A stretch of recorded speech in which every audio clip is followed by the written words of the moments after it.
I don't think I need to introduce our speaker because he brought so many people here, and people know Mike Ragland. He writes for the paper. He's an authority on the Civil War around here, and he speaks around town, and he's just a great resource here in Rome. He grew up in Lindale. He graduated from Peckrell in '63. He spent 4 years in the U.S. Navy submarine service. He's 40 years. He was with the Rome Police Department. Sometime during those 40 years, he married Martha Highfield and had a daughter, which led to 2 grandchildren. One plays tennis at Coosa High School. He finished Floyd College, then Berry, and he did his graduate work at West Georgia. After retiring in '07 as a major, began writing newspaper columns and has published 2 books. And one of them, I think everybody's heard about, Bertha. I have not read it, but I know it's a great book. I've heard everybody tell me that.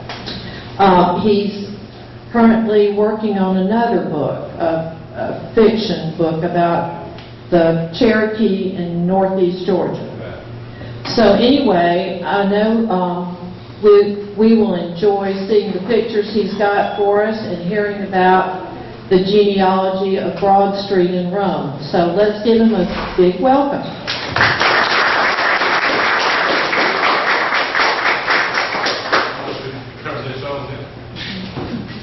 Jennifer, flip the switch. It's still on. It's not because of you. Oh, okay. How's that? Is that okay? When Jennifer asked me to do the program, I thought, well, I really don't know what to do it on. There's so many different topics that we cover at the History Museum, where I volunteer, and several of you in here also volunteers there. But I got to thinking about it. Most people, you're interested in history, you would be here.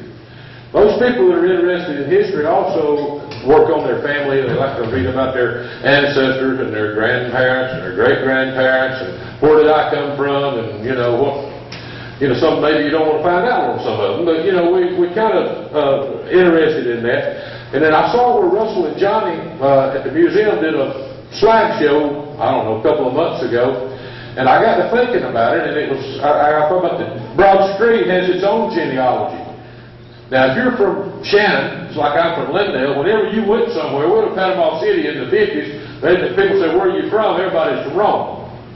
You tell them, I'm from Rome, because you ain't going to say I'm from Lindale, or ain't nobody going to know where that is. They might know where Rome is, they may not, and you wind up saying 50 or 60 miles above Atlanta, which they know where Atlanta is. But Rome has its own little history that works throughout this whole community, the whole county. Everything was tied to Rome in some way or another, even all the cotton that was done here and everything that was shipped in or out, and same with Lindale. So I got to thinking about it. Well, there's 2 things when Rome was first founded we need to think about. One, right between the rivers had a big Indian mound, great big. When they found it, the guys that drew the name and so forth, had a huge Indian mound, just like the one down at Etowah Indian Mound. And Russell gave me a book. He's messing with my new book. And the guy that was here, he published this book in 1861, and he was in Rome in the 1840s. And he talks about that Indian mound. And they took the Indian mound and they tore it down, the city fathers of the time, and they scattered it up and down Broad Street as fill dirt. So one of the things you can always think about is when you're roaming around up and down Broad Street, you're walking on some dead folks there that was in an Indian mound. So you got to remember that they would, nowadays you couldn't touch it in a million years, but they did then. Also, yes, Broad Street at that time was 1 floor lower, up to about 5th Avenue where the hill started going up. You had a little bit less of a street. Now that's true. They built it when it flooded a lot. We have some pictures of that. That's the first thing. Second is I got to cut this phone off, I guess. Somebody keeps wanting to call me. It's Russell. And Russell's calling me there, so he's sitting here. So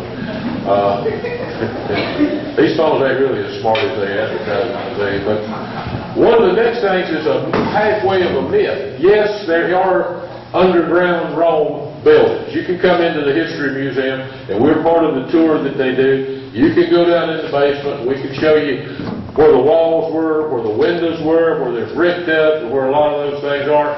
But a lot of people think when they sign up for our tour, or I get them on Facebook, that you can go down at the Forest Hotel and go down and walk the old sidewalk and go all the way up down Broad Street and go through all the buildings, and you can do that. That ain't so. You can't do that. That's absolutely that's not true. Even back then they had firewalls and the buildings were separate. Now, flip that back over to the side where the museum is. From about 5th Avenue to the Cotton Block, they did have holes knocked in some of those walls, and they had one pipe, and down about where we're pulling, back about 1 or 2 buildings, part of the old pump is still there, but when those buildings flooded, they pump them all out. So that's true, to that part was there, but that's gone now, but it was at one time. So next year, if you get on that tour, sign up early, because it fills up so fast, and there's about 7 buildings you can go in. One of them is called the Johnny's Pizza now. It used to be J.C. Penney's. And I worked there when I was 16, so I was quite familiar with that basement, picking with load trucks and all kinds of stuff. And that was it. But there were 6 or 7 buildings, Montgomery Ward's, G.C. Murphy, or La Scala, whatever you want to call that building. The same, it's one of them also, in our History Museum. Now, that's what got me to start it. I just named several buildings that have changed. Each one of these businesses had a life of their own. The Rome History Museum, for 30 years, the ones of you that are from here, that was McClellan's. That was McClellan's 5 and 10 cent store. Shannon built 24, is that right? 1924 when it founds? Somewhere right along in there, I think. That's some of the stuff you sent each up, 24, I believe. But anyway, some of these comes up in 1928, 29. And when it was formed, they had about 20 or 30 people come down on the train. And they had a huge ceremony. I really need to write about that, write a column about it. And it was one of the people that came down from New York on the train that came here was a friend of those Italians that built this and owned it during the war. That's kind of strange. We're fighting Italy, and that's selling his own by Italy. But his name was Mr. McClellan, and he had a bunch of 10-cent stores that he liked Rome, and so he puts one up in Rome. Now, it was there about 30 years, from 1928, 29 on up to about 60. Then it goes to Economy Auto. The bays are still, you can still see them at the bottom. We've got a motorcycle police exhibit and some things sitting in there now. And then after Economy, it was a Tasco, I think, for a little while. It changed names. And Johnny, you correct me now if I missed one here. And then it went to so forth. Then Dr. White's owned it. Dr. White and his family owned it. And then after that, they had a discount furniture store in it and used it for a warehouse and a few things. And he always had to think he wanted to have a museum in Rome, and that's what he did. He donated the building to a committee of people, and he had no more ownership of it, and the museum started in the mid-90s to where it is today. So you can see that those 30 years, people that worked there and spent their whole lives working at McClellan's, including Bertha. She spent 6 years there, from 1939 till she killed her husband, if she killed him. So, that was it. And the same thing with the other. I bought things at the Economy Auto. I still got a 30-30 rifle my daddy bought me when Floyd County had its very first deer season in 1961. It was 3 days. I was there. I hunted. But not with that. The next year, he bought me that rifle in 62 because I saw a deer 100 yards away and I couldn't shoot it with a shotgun. But every one of those buildings had a different genealogy and a different lifespan. And some of it's amazing to me. So Russell hit the first one here. And I brought Russell and Johnny with me because let me tell you what these guys do. They'll take an old picture. If you donate one to the museum, I got a desk and get some overheads. He told me, I'm going to bring them up there from the 50s or Broad Street. But they'll take a picture and we look at it and say, golly, there, look at that train. And now they'll take it and they'll look at all the signs, the little signs, the guy, what he's wearing, if he's wearing some kind of a medallion, and they'll pull all that up and try to see exactly what everything was. And on some of these buildings, when those photographers back then would be making a picture, it was glance, you would get a reflection. I never thought about that, but Russell and Johnny, they'll be telling you what in the reflection, what they can see sometimes of the people that actually took the pictures. This is where the train was crossing the south part of Broad Street when it came around and it crossed at the end. And it's still wrote up there the name of that company. Well, I can't read it all there, but It's coming, and at that, John Bennett told me, I got onto him one time about not buying that depot that was there. Some of the prettiest brickwork I was ever saw in my life. And he actually admitted, said one of the biggest mistakes that he made since he'd been city manager was not buying that building. Didn't bring him $25,000. And they tore it down. It was there. He said what he could have done with a welcome center or something like that at that time, but that was one that got away. It was one of the ones that got away. But prior to it, they were just and Russell would have a picture in a little bit just sitting in the middle of the street, a little bitty depot. Because this ain't the 1856. The first picture we got of Rome that has any of Broad Street was a pen and ink 57. 56 was a guy from, it was printed in the Boston newspaper. I have no idea why he was here. But he was probably sitting up on Myrtle Hill when you find that slide. And there you go. And he's sitting up on Myrtle Hill, and you can see this is downtown Rome in 1856. So you don't really have a whole lot of Broad Street. The guy was as good as Robert Redden, I would think, doing pen and ink drawings, because that's what that is. And he sat up there and sketched it. And you can see several of the things, the churches, some of those were there then. And the steeple, and that's the courthouse ended up on the hill, Russell. That was the first courthouse. Now, the way it was located, if you go up that big steep hill on 5th Avenue, when you get to the first red light, if you look to the right, you can see an old rock wall. It's about, it's a little bit down from Sutton's place there, but where it used to be, Sutton really. But it came all the way across 5th Avenue, that wall did, and the courthouse sat right in the middle of it. If you went, you couldn't go on over 5th Avenue. You went right up the first hill to the first block, and there's the courthouse. And the bank was right, the first bank was at a catty corner right across the street, kind of the parking lot behind the Forest Hotel. And those were, you got them in the, I'm waiting on Russell. He had them all in order the other day. Well, yeah. I'm not sure which one we're looking at. And This is still.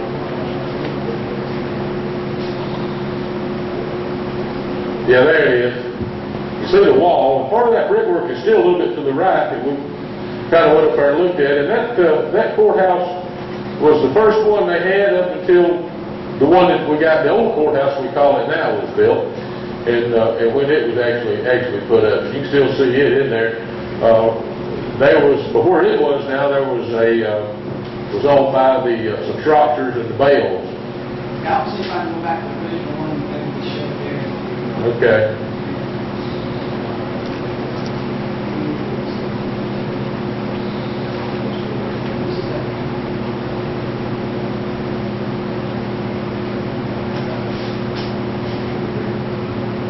This is that history wrong. We don't really want to get into that too much. It's got a lot of old, decently old. No rocks. The one that's got the white horses on it, Russell, that's the one I'm looking for, that whole set. Got so many.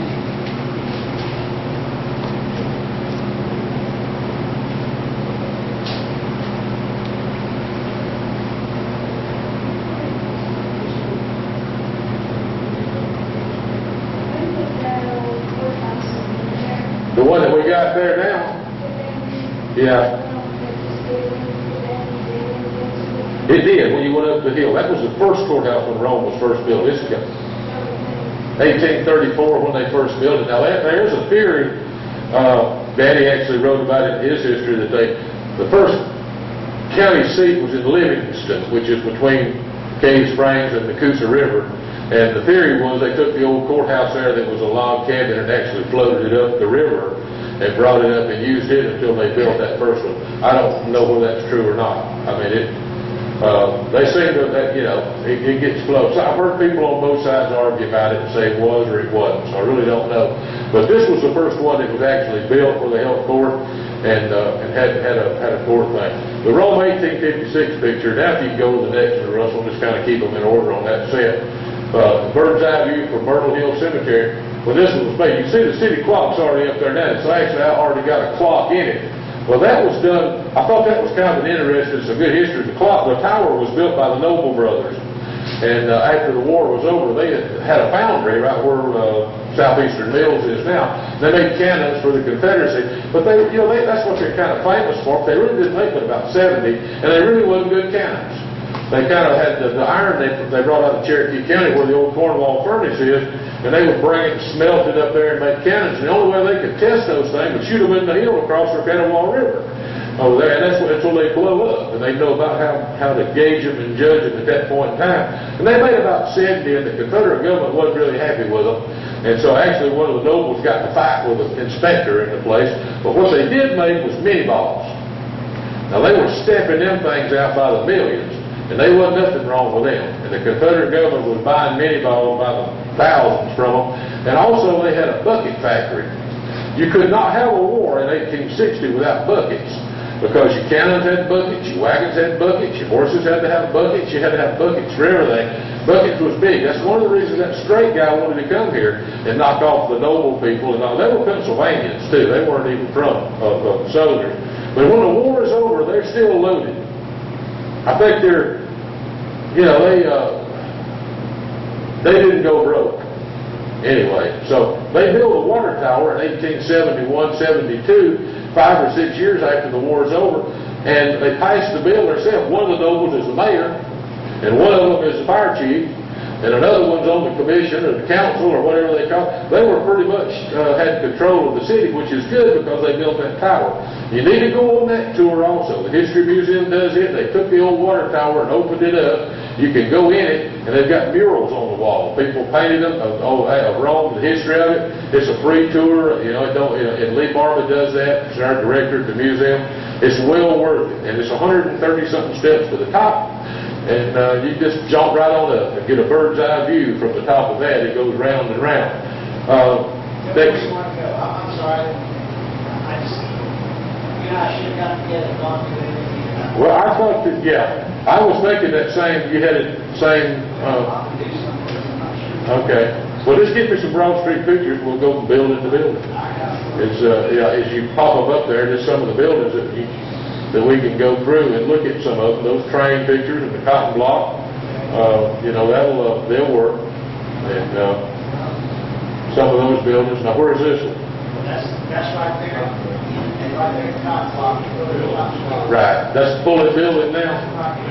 Yeah, there it is now. So that's what I thought. That was one that George owned, George Bullet, when it was on the other corner. A lot of you might remember this building too.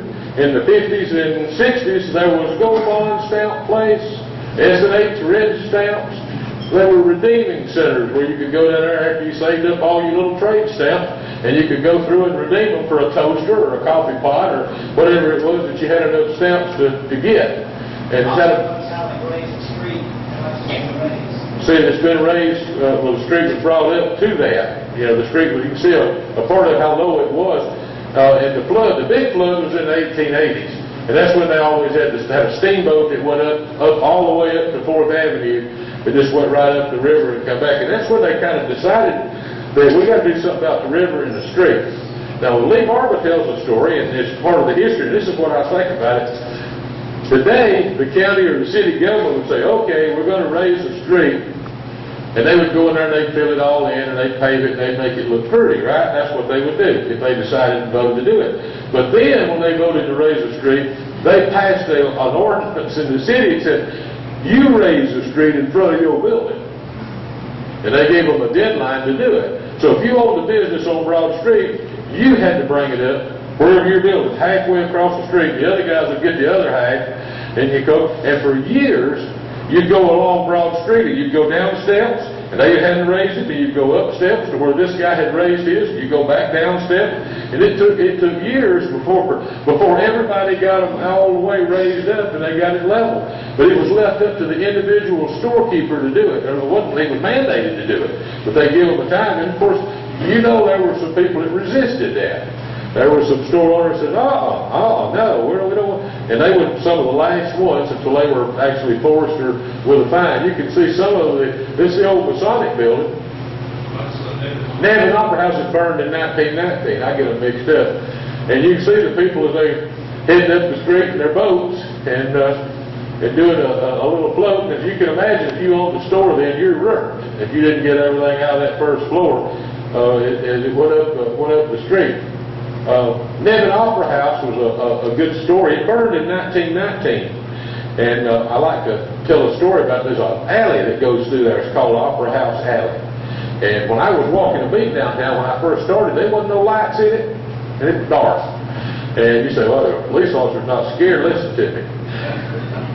They would drop us off on the third shift, and you'd have to walk. The first that beat is you'd shake all the doors on your side, and then come around and do the back side and then do the other side. It'd take you a couple hours. And I used to wonder, why are we shaking the doors? Well, the theory would be to see if there was a burglar in the building or if you found something broke into. Well, you could do that by walking by. But actually, we was checking to see if the store owners were smart enough to lock their door.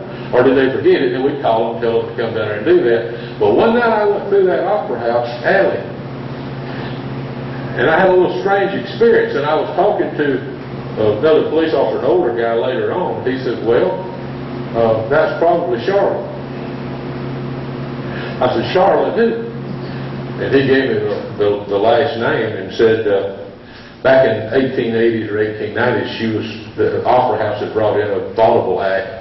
And the vaudeville act was, they would do all kinds of shows. They wouldn't just do one show. They'd do a dramatic Shakespeare thing in 2 or 3 nights, and they would do a tap and dance, or they'd do a musical thing and different productions.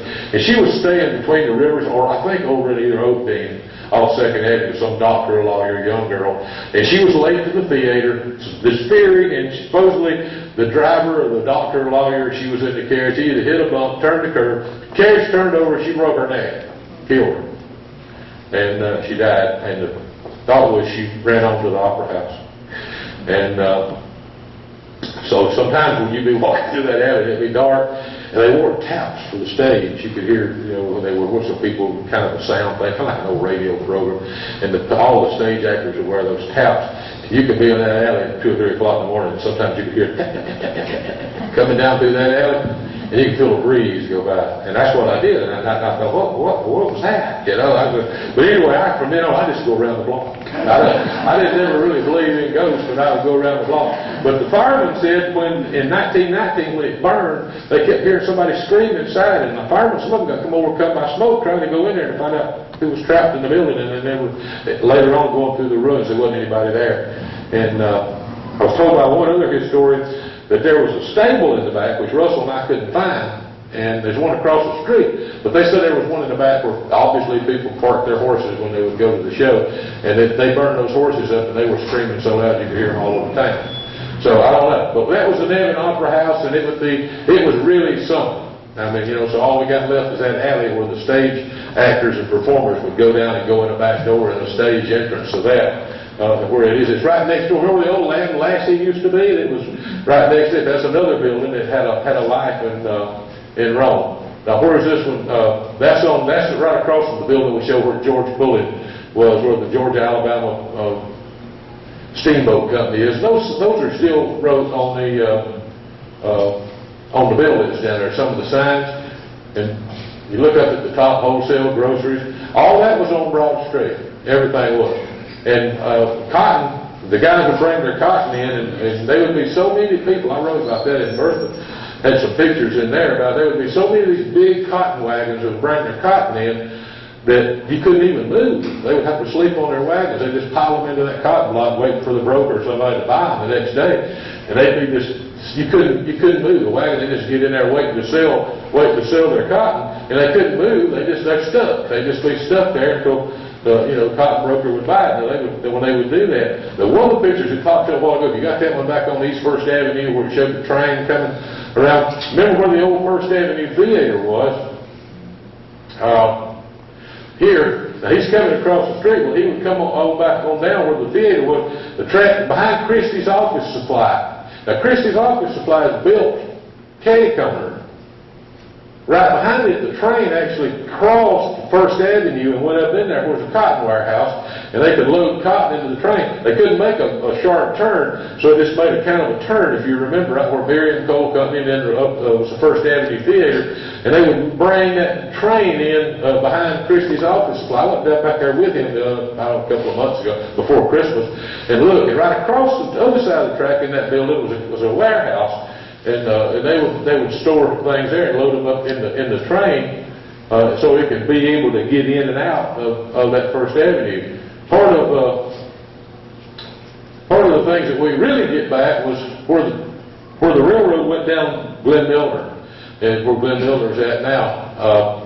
Somewhere between either 4th Avenue or 5th, where it connects to Glen Milner, there's limestone rocks, and those rocks went all the way to the river.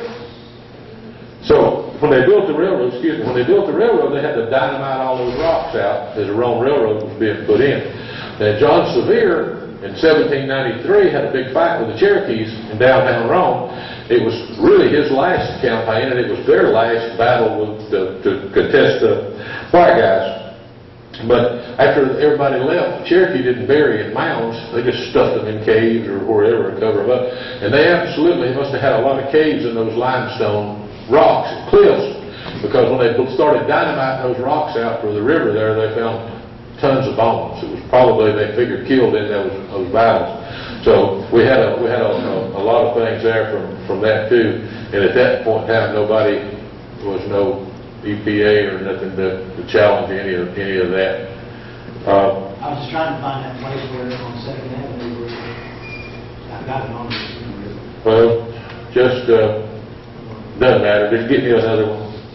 It's something that we can do. Don't just another building. There's another, we got a lot of, Dr. White collected a lot of pictures. Yeah. So it was, we're getting to get another one up there.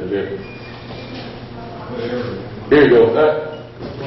Back up to that one. There's one of the cop blow we had here. Back to that slide. No, the group. The group you had just a second ago had about 10 slides on it. It was a group. You talking Sanborn maps? No, it showed those horrors, showed the funeral. It showed the Wilson funeral, that group you had up just a minute ago. See, Rome, there's part of it. That was Woodrow Wilson's wife's funeral. So, Broad Street's even had, I guess you say, the honor or whatever of that. And one of the theories, one of the thoughts was that every florist shop from here to Cincinnati was sold out. There was nothing for Ellen. It was buried in Myrtle Hill. And the tragedy of that was that he remarried, I guess, to a nice lady anyway. He was president, and he was going to be buried here in our town or in our county. He would have been buried with her, but he dies first. The second wife says no, and buries him in. For only president, by the way, is buried in the Washington Cathedral in D.C. And it's a good place, but that's where he's buried at, and he's up there. And I don't know where she's buried.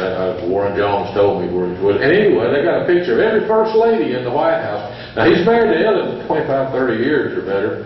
All the time, he's governor and secretary of the Navy and all that.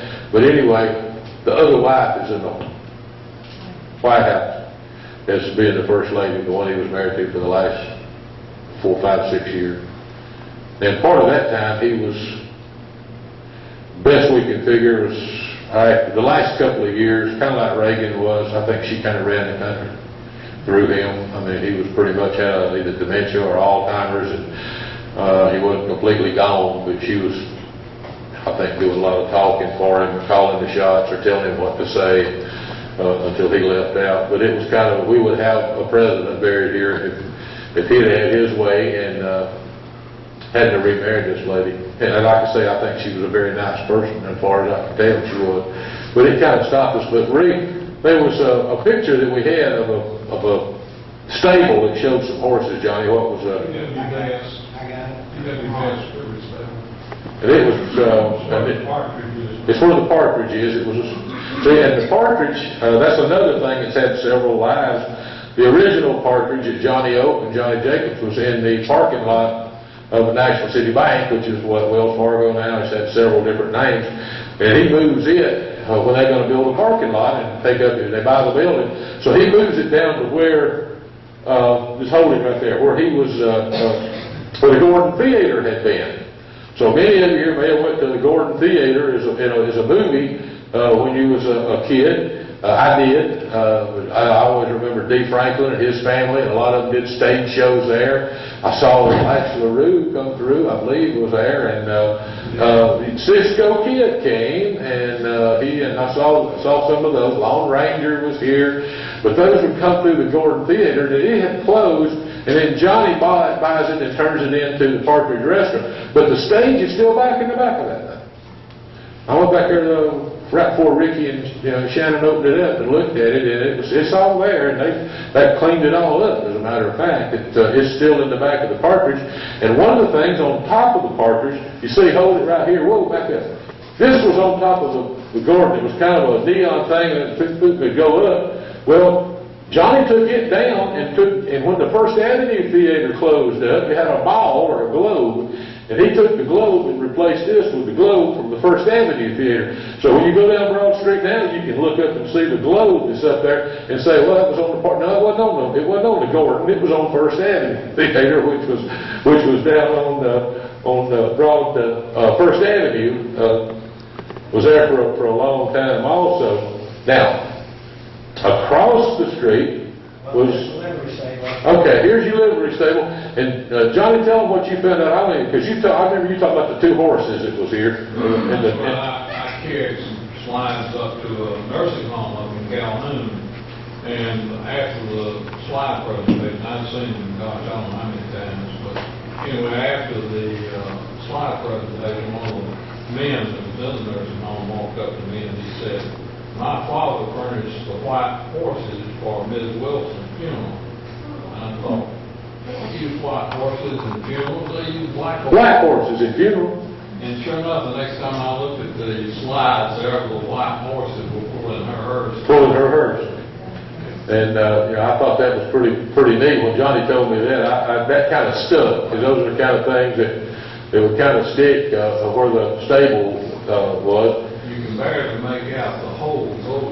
Where those horses are over on the left, that's kind of a ditch down in there. That's part of what they were having to fill in. Filling in holes. If you got a slide, Russell, where the Coffee Cup Restaurant is now, that first building right next to the Freedmen's Bureau, can you find that one? Oldest building on Broad Street that we think. You know where the Coffee Cup Restaurant is now? If he can find it, I wanted you to look at it. Where the DeSoto Theater, we're talking about theaters. Russell and I interviewed Mr. Tommy Stewart, like I mentioned him. He's 96 years old. He's over in the Roman Court Nursing Home. If he just wasn't hard hearing, there's nothing wrong with his mind. Like right now, he can tell us all about. He lived right across from Rome Hosiery Mill on 6th Avenue until where the Rome News is now. And he worked there all of his life. And he said where the DeSoto Theater was, it was an open field. That's where they played ball. And he played ball for Rome Hosiery Mill. Actually, he still got the trophy where they won a trophy in 1946. This was a Freedmen's Bureau that they set up right after the Civil War was over for the blacks to come and try to find a job and take care of them. And that was it. And that building next door, that brick building, is where it was a coffee cup restaurant, I still call it, but now it's a Yummy Thai or whatever it is. It's a Asian restaurant, Asian food restaurant now. And as far as we can tell, I think that's probably about the oldest building that's still left on Broad. Is that what you think, Russell? Patty said In his history book in 1925, it is the oldest building. So it had to be put up pretty early to be one of the first ones. Next to this is the DeSoto Theater now, right there.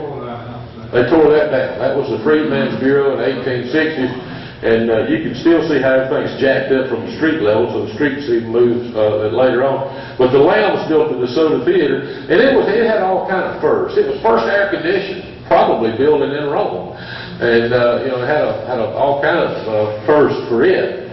It's a story all by itself. That's why I hope that the Rome Theater really gets all their fundraisers and gets it back restored someday to its original quality and beauty too. Pick another one, Russell. It's one thing about the wolf, and I'm about out of time. I know she's hollering at me here, looking at her watch. And so the wolf that's on Broad Street was sit here by Mussolini. Okay. We got an article, Pierre Knott and Bergen came to me about a year or two ago, and they had this little note. that said that Mussolini, when they opened Celanese, was going to send a piece of marbled stone from the old Roman quarry. And they said, Mike, they're going to use it for a cornerstone at Celanese. And that's what it was in the paper. Roger Aycock wrote about it even in the 50-year-ago column, and on the 78 or something, it was used for that. Then I researched on that thing forever. I could not find a quarry stone. I went out there, I talked to Angel, I talked to people that worked there, went to their meetings, and finally found one sentence that said, we're going to use this substitute cornerstone, which had the date something 1928 on it, until the other one comes in. Now it's still there, the substitute, and it's still got the date on it. And so, our thought was that instead of 1929, instead of that one coming in, was the wolf came in. Now, a lot of thought was that wolf was supposed to be used at the main gate at Celanese rather than put up on City Hall. But thank goodness it wasn't, because this was the most photo-op shots of anywhere around as far as Georgia's Rome and representing this whole community, and through here it is. It brings up that thing now, of course, took down during World War II. When Celanese, QB sells out to the only other company in the United States that has a little mill up in Virginia named Celanese. And they sold out, but the Italians still owned it. And the guy that actually come over here, and he was an older man in 1928, he lived to be 102. And he was kind of the Edison of Italy. He had electricity. They got a college over there founded, named after him. And he married a princess or a queen. And when they did the cornerstone at Celanese, she had a silver cement spreader. What do you call those? I'm not a bricklayer, but they had one made with her to spread the cement. And she wrote her name in it. So it was a big deal. And we had the Lindell Band was extremely famous under Paul Nixon, under his conduction, and they had a band, and had the Third Army Band down here, and they played the Italian national anthem while they were all here, those 20 people, and they played the Star Spangled Banner while they were here. And then it said, I thought about this when I hear all the politically correct conflict. It said in the Rome News that after they had played the two national anthems, then they played the national anthem of the South. Both bands together played Dixie. And I thought, oh, man, they'd throw them in a river today if they did that. They wouldn't have a chance. They wouldn't have a prayer. But they did in 1928, and that started selling us right before the Depression hit. Of course, Shannon hadn't been here with 5 or 6, 7 years before it hit either. That's one of those storage books I am working on, is all the cotton mill stuff. It takes this so much together. All players, oh my gosh, I was in Chattanooga County yesterday talking about Ralph Country Brown. Played with the Crackers, played with the Lookouts, he was all some of these guys in this area that played serious baseball. But there's the Lindell Band now. And Paul Nixon, of course, I'm getting old, was still the band director of the junior band when I went in it for a couple of 3 years. And he used to pick me up at my house and chain smoked all the way to Couple High School from Lindell. He would do that, cough and hack and smoke. And I thought, man, I ain't never going to do that, but I did. So that didn't work out that way. But he knew more about music. He probably forgot more than most folks. He's another treasure here, and that we have in Rome. So look, I know I'm going to have to quit, and I did tell somebody that called me. I wasn't going to do a program on Bertha. I was hoping I found out all everybody read it. I said, well. She said, well, lady brought one. I signed it. I said, well, I didn't bring any. I said, these folks all done bought that book. No, they got it. But is there any questions about Bertha? Anybody? While we're doing it. She worked at McClellan's. She was familiar with Broad Street. She was a what? She was some woman. There's absolutely no doubt. One of those strange things about her was that I would hit a place and I think, okay, which way's the story going to go? It's kind of like what Yogi Berra say, when you come to a fork in the road, take it. And I think that was what he would say. And I'd hit those places of birth. I said, where do we go? And I said, which way? Russell called me. Mike, hey, somebody here to meet you, was kidding to her. I said, oh, okay, let me talk to him. And so I talked to him, and they'd tell me something. I said, oh, okay, we'll go that way. He did that 3 different times with information that people would just walk in. It's one of them things we say, well, see, we think she still lives there. We'll put an 8x10 picture when you come in the front door, be sitting up on this piece of furniture. About half the time when you come in the morning, open up, it'll be face down. It'll be laying down. Somebody turned it down. And we hear rustling. Hearing the footsteps is, nobody don't even think about that anymore. If you're working in there late or downstairs, I mean, that's obvious. They're all over the time. And I come in Saturday morning and Lee's eyes are about that big. And she beat me there about 10 minutes. And I said, hey, she said, I just saw a man in a red sweater. I said, you what? She said, I come in, Mike, and I opened up, and there's a man standing back there by the gun rack in a red sweater. I said, where's he at? Now she said, no, he ain't there. I went back there and looked, he's not there. I'm telling you, I saw a glimpse of a man in a red sweater. I said, scary you? She said, no, he wasn't scary. So, I didn't know it, because I really want to see a ghost, if there is one. But anyway, Bertha worked there for a long time, and they have, she may still be there. There was a funeral home upstairs. I forgot. And it was Hank's funeral home. And they sold caskets. And I had a lot of doctors' offices up there. And Hank's funeral home turns into Daniel's funeral home out on 2nd Avenue. So that's the genealogy of those buildings that has a life. And somebody told me they talking about Lynn's uniform. Somebody said that was Bell Brothers. And then you talk about Honeysuckle and where it was Faye's store, or Kessler's, or where it was Dinah Shop, or Warner's. Some of these ladies remember all that stuff. Still, that one Coman downtown still says Cress on the door handles when you start to go by the door. Or Cresses, we call them Cresses. That was not Cress, but it says whatever Cress the company was on that building. Any questions on Bertha? You said Bertha's husband worked here in the mill, right? He did for a while. But they lived in Albuquerque? He did, and he didn't. He was. That wasn't an easy commute. No, it probably wasn't. Well, and her daddy worked in Lindale, and he worked down there. She was a hard one, and he worked in Lindale, and Leroy came in here. The construction company when they was building the Russell Field, building the airport for the Navy. I think when I first heard that, I said, what? They building an airport, and the Navy's paying for it. Richard Russell, our senator, out of the pay for it. They're going to take the prisoners, German prisoners, and wounded soldiers, bring them into this airport. The Navy's going to fly them in 300-something miles from the nearest ocean, take them to Batty Hospital. And they did. Because right before I left police, there was this old man come back. He was a German prisoner. Brought his wife and family and kids and grandkids to see where he was. I spent the day with him. I mean, I could not have not done that. I wish we could have done. I don't know road to take him. He said everybody in Rome was so nice to him when he was a prisoner of war. But that's what happened. Leroy did that. Well, when the airport gets finished, right about the time the war's over, he's doing a little mechanic work, hauling a little whiskey. A lot of people in Albuquerque haul whiskey. And during that time, in doing that investigation, he told me that he don't mind you knowing it. I talked to Larry Salmon a lot during that about the history of Albuquerque, and he said, Mike, my dad, my uncles all went up to Detroit during the Depression to learn how to build cars. And he said they did. They were on the assembly line. They learned how to build them. He said, unfortunately, they learned how to take them apart too. And when they come back to Albuquerque, they took a lot of them apart.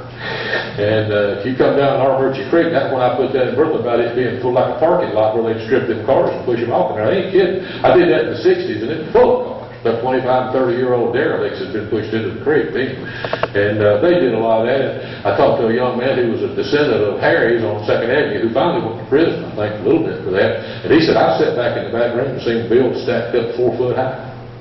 And my daddy didn't go in there and you say, I need a carburetor and door for a 1940 Plymouth. We ain't got one. We're going to have one here in about a week. We got one that's going to be here.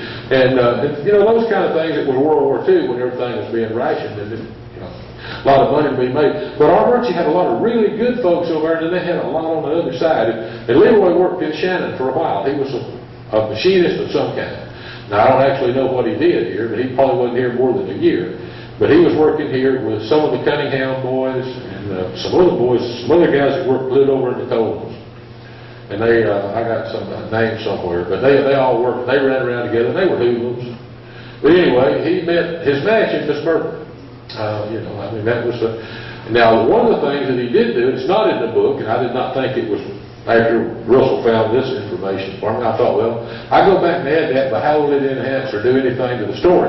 There was a young girl that come into the museum and told Russell, said, Leroy Hill is my grandfather. What? how did Leroy kill your grandma? Bertha, no. They had that one, she had, they killed it, she did, when it was 2 weeks old in the 30s. That was the theory, that was her first husband. And this girl said, no. Before Leroy started going with Bertha, he went with my mom. Got her pregnant. I thought, wait a minute. Max Thompson, is that his name, Jack? Run for county commissioner at one time. Jack, I think it was Thompson or Thompson. He's an older fellow who lives over in our merchant now. He's still alive. He was 2 years ago. Used to tend bar there at Enoch Salmon's little beer joint. They blew up. So I went over and asked Max about it. He said, Leroy went with a bunch of fine-looking women. He said, now Bertha wasn't no real slouch, but he said, boy, he went with some a whole lot better looking than hers, and they flocked around him like bees and flies to honey. And he said, I asked him about this one. He said, oh yeah, they was tight. Her daddy was a big bootlegger. Said he was really flirting with some danger there and didn't know it was her. So anyway, this girl was born. They had a daughter, Leroy, and she was born the same year I was. 1 month later, I knew her husband. She got killed in a car wreck about 2004 in front of Berry College, and she has a son and a daughter, which would make Leroy the grandson. And the boy's in prison. And the girl's not. So, I mean, she's a nice girl. And so I thought, but this daughter had 2 younger sisters, actually half sisters. She didn't know who her daddy was. She was in her 20s. And I thought, well, I need to go back and add that to the book. And I thought, no, it won't do nothing. But this family here, I ain't going to do that. It's like I didn't tell you all any names. I mean, so it was, I said, I don't see any real reason to bring that in there. But those are some of the things that was happening in that community up there. And Bertha fit right in. I did a program for the Pleasant Valley South Church group.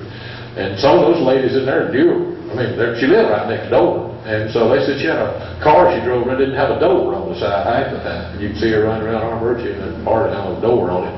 And, but, you know, she, and one of them said, yeah, she come to my house when her first husband was still come by. He wouldn't, they weren't divorced, he'd come by every now and then, okay? And he'd beat her up. And she'd come over and wanted my daddy to take her to town to the sheriff or somewhere. My mom said, you ain't taking that woman nowhere. You ain't going nowhere with her. And so he didn't get to go. But somebody else had a question back here.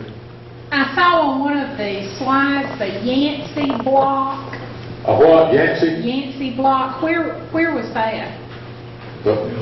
It's still there. The what? It's, Johnny's Pizza, that's where Johnny's Pizza. Okay, it's that block. Okay. yeah, see if you can find it, pull it up. That's still there. It's kind of fun and neat if you didn't get in a hurry on Broad Street with a car to go by and look at the tops of some of them buildings and read some of the signs that are still up there and look at, one of them is Darling Pets. You know where the pet shop is? Okay, that was the Rivoli Theater. Ah, somebody remembers the Rivoli.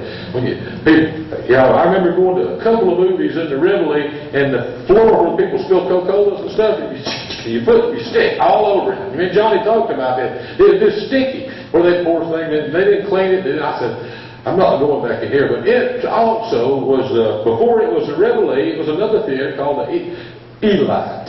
And we would spell it Elite, but they pronounced it here Elite. It was the Elite Theater. And it was also not only a theater, but part of a vaudeville thing, kind of like the Nevin Opera House was.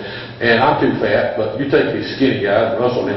If you go up in the very upstairs of the Darling Pitch, was 5 years ago, you can go up at the very top and they still got dressing rooms there. But you got to go up a real narrow, like a ladder up into the top now. There's a couple of dressing rooms still up there and they got gas lanterns, where the actresses and actors would dress and get ready to come back down. And I assume they had a better way than that ladder then, to maybe some stairs or something, but that was all that was up there now. But it's still there. Now, we haven't done a tour yet of attics, but Lee keeps talking about doing one. She does the basement. We do, and we do the Ghost Walk on Broad, which I did this past year. And that we had 200 people probably show up for that. It was huge. It was all houses. And probably, you know, every house between the rivers is kind of haunted, I guess, if you want to believe that way. But there's some weird stories about them anyway. Like the Rivoli Theater, you recall, the black folks upstairs. They did. And the white folks downstairs. That was a mistake, because they were always throwing ice and throwing things down, and the ushers. They had their own theater over in East Florida. They did, Carver Theater. on 14th Street, it was over there. But when they got there, they would go something in the ushers, they could never find whoever it was. Let me answer that question about the Yancey building. You know, it was a really nice block. There's several buildings like this where they have these all this ornamentation, and then they came over and homogenized the facades. But under there, under these windows, I'm going to show you a picture in a second where we went up to the floor, and those windows are still there, and under this facade right here. No, wait, let's see, that's Johnny's.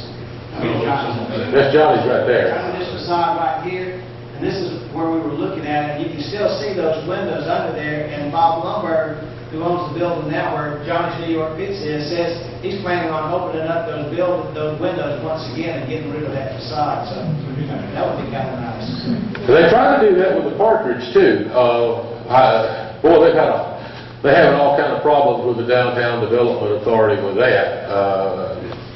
They don't really know what's under it. They want to know what's under it. They don't know what it's going to look like. And Johnny's wife, Miss Jacobs, still owns that building. And the boys that's in there running the restaurant now, they're doing really good because of the food, the way they prepare and everything. They're both heck of good cooks. But they really would want to get that building back and restore it. You know, the old Sturgis building, remember how it used to look with all that aluminum on the front of it? That was the fan there for a while. And a lot of those, they got it off, and they got rid of it, and they boxed them up and tried to modernize them and kind of do some things. There's a really, now the top of it's still a light pit, though. You still get a pretty good idea down there at Darling Pets is how that thing shapes up. And a lot of them, where they would change the front and the face of the buildings, they really did not change the tops of them. So, okay, real quick on the commercial break. The second book I did was for the Cave Spring Historical Society. It's a little 10,000-word short story called The Legend of the Courage Wolf. It's a fictional story based on also some history of Cherokee and some of their legends and some of the things they did in Cave Spring. And of course didn't do as well as Bertha. It's not the book. But anyway, based on that one, the one I'm working on now is set with everybody talks Cherokee Trail of Tears and Major Ridge and John Ross but anyway, I looked at it, I said, well, the Cherokees, before they were homogenized, you might say, or copied the white man, they were Native Americans. So I used a setting of 1715 in the northeast Georgia mountains. Somebody mentioned Helen and White County in the Coochie Valley, Brightstown Ball. There's a stone, there's a rock. It's up there in what's called Track Rock Gap, right out of Blairsville. There's all kind of petroglyphs on it. The History Channel did a program on it on December the 21st this past year about all those things. I think in fact, they call it the Mayan connection to Georgia. And nobody's ever archaeologically did anything with it much, but they're starting to now. But anyway, on one of those rocks, rock number 4, as they call it, there's a girl's name. It says Liube, L-I-U-B-E, and it's carved to date, 1715. Now, did somebody add that later? I don't know. They can document the fact it was there about 1860. So let's say it was there in 1715. Liube is a Hebrew word. And there was never a Jewish rabbi that had 7 or 8 daughters, and one of them wasn't named Liube, which means beloved. So it's a Jewish girl living in northeast Georgia in 1715 that writes her name and date on a rock where all these other petroglyphs were already at.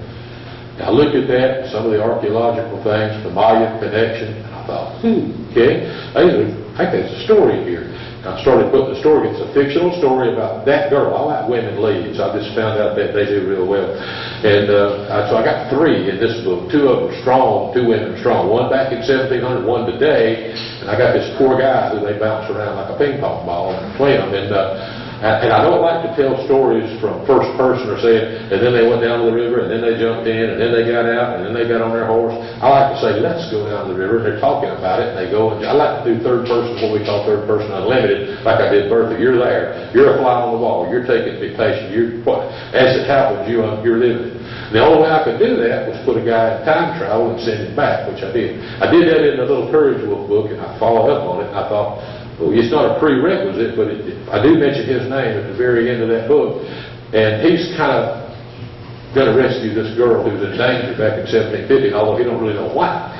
And he gets into all kinds of trouble along with her, but what I try to do, I used to read Louis L'Amour books all the time. I love Louis L'Amour westerns, and he always put a little thing in the front of it. He said, if there's a creek there, I'd drink the water out of it. If I talk about a trail, I've rode it.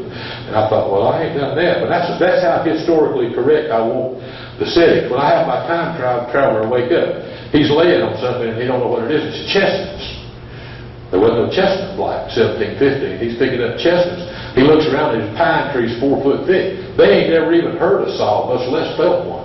And you know, I try to do the historically correct stuff, and that's where Russell keeps messing with me. He keeps finding more accurate history. He gave me a book by a guy named James A. Dare, who spent 40 years right here living with the Cherokee, the Creek, the Choctaw, Chickasaw. He was a Scottish trader. Now, his theory was prominent then that, here's my Jewish girl, that the Cherokee, all these Native Americans were the 10 lost tribes of Israel. And if you go and look at their spiritualism, you'll come out of that program they do in North Carolina saying Old Testament, I guarantee you. But anyway, that was a theory that lasted pretty much 100 years. And the other book he gave me was that guy thought they were descendants of the Toltecs, which were ancestors of the Mayans and the Aztecs. So they're both kind of mixed up in here, but I try to get all the setting, the trees, the dress, the culture, the food, the medicine. I want all that as accurate as it can absolutely be with a fictional story involved. And that's where I'm at. I'm working on that one.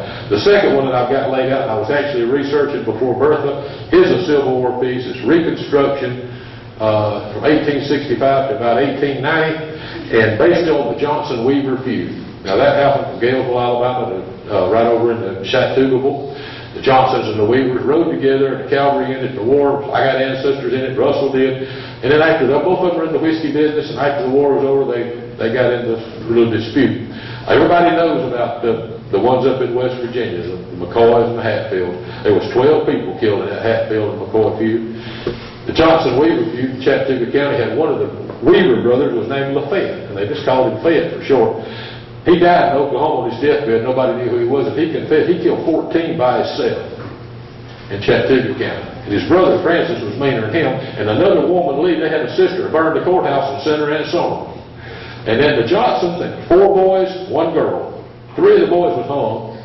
One of them was hung in Rome, right across the bridge from Troy's Barbecue. That was a hanging ground in 1879. And they stopped the train to watch him get hung and brought all the steamboats up. They had 10,000 people there to watch him hung. I found the diary, they're hanging that Mean Johnson boy today.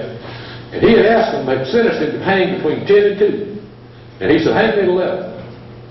I said, okay. So they're taking him up Broad Street at 11 o'clock, and there's this fat boy like me running alongside the road. And Gus Johnson, he said, stop, hold. He said, where are you going? And Gus looks at it, going to hang. He said, well, slow down, man, they ain't going to start till I get there. That's in the Road News. And New York Times talks about some of the things. He got up there and they asked him, said, you got any last words, anything you want to say? He said, no, I asked y'all to hang me at 11. Said, the Weavers just ambushed his daddy 2 years ago and blowed him all over the carriage up in Lyerly, Georgia.